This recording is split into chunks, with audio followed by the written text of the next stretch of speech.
దీన్నే అంటారనమాట, దొంగడు పరిగెడుతూ దొంగ దొంగ దొంగ దొంగ అంటుంటాడట.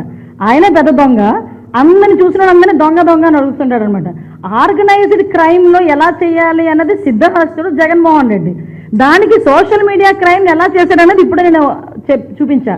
వివేకానంద రెడ్డి గారి హత్య దగ్గర నుంచి మొదలు పెట్టుకుంటే ఆర్గనైజ్డ్ క్రైమ్ అనేది ఎలా ఉంటుందో మేము చెప్పక్కర్లే, ప్రజలు చెప్తారు. చెప్పారు కాబట్టే 11 సీట్లకి ఈరోజు పరిమితం జరిగింది.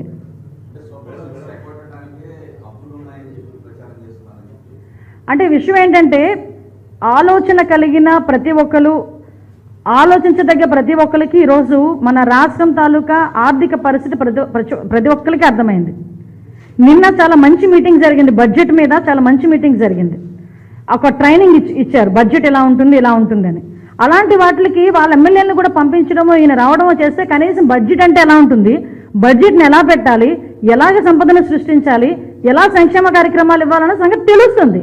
అంతేగాని ఇంట్లో కూర్చొని నేను ఏదో ఉన్న పరదాలు కట్టుకొని నేను వచ్చేసరికి ఏంటది పొగడాలి, జగన్మోహన్ అని ఒకడు, నాయన ఈ నాయన అని ఒకడు మాట్లాడడం, అది కాదు రాజకీయం అంటే. నేనేమంటానంటే సూపర్ 6 మా బాధ్యత, సూపర్ 6 అన్నది మా బాధ్యత. మేము ఇంకా వచ్చి 150 రోజులైంది, మేము ఒకటి చేస్తున్నాం.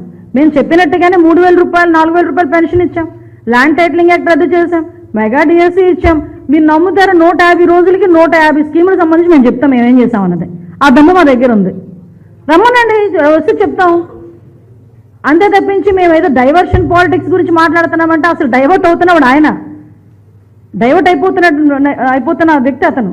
ఎప్పుడు డైవర్షన్ పాలిటిక్స్లోనే ఉంటాడు, అది వేరే విషయం. బట్ విషయం ఏంటంటే ఇప్పటికీ కూడా బడ్జెట్ మీద అక్కడెక్కడో కూర్చొని ఇంట్లో కూర్చొని మాట్లాడి స్లైడ్లు వేసుకోవడం ఎందుకు? రావా ఇక్కడికి, ఎమ్మెల్యే కదా, రండి వచ్చి కూర్చొని ఇక్కడ మాట్లాడుకుందాం.